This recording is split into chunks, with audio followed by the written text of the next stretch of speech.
130 miles away in Gloucestershire, the engine for the Greek Spitfire is also nearly ready.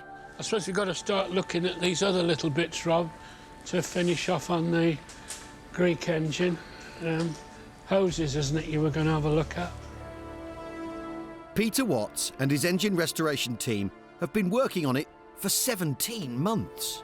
We've got the fuel pump on now then, so... Pump's on. We've got to do make up the main fuel hose. Yes. Pump to carb. The engine is a Merlin 66, introduced in late 1941, providing improved low-altitude performance. A two-stage supercharger helped produce over 1,700 horsepower. It hasn't been fired up since it last flew in Greece in 1953. So every single part has been tested and either restored or replaced. These engines have got a recommended life of 500 hours, and an overhaul on an engine like this would take approximately 2,000 hours work. There's over 80% that's original. It's lots of little fiddly bits that have got lost. Peter's pipe fitter David has been on the hard end of all those fiddly bits. On this engine I've mostly been doing parts like these pipes here.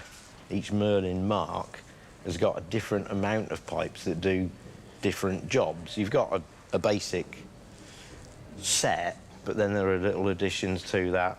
Not all of the Merlins will have that coolant pipe or that generator feed oil pipe there. First, you have to source the materials. In imperial sizes is preferable rather than metric these days, and actually shape them to fit each application, you know. That's one that I've also made from scratch, if you will, with the end fittings on it from the day.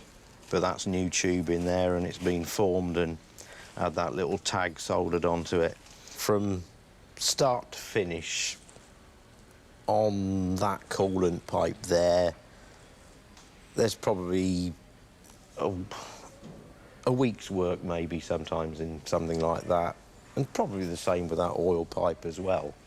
It will all culminate in an engine test in a few days' time. A crucial moment for the whole Greek Spitfire project.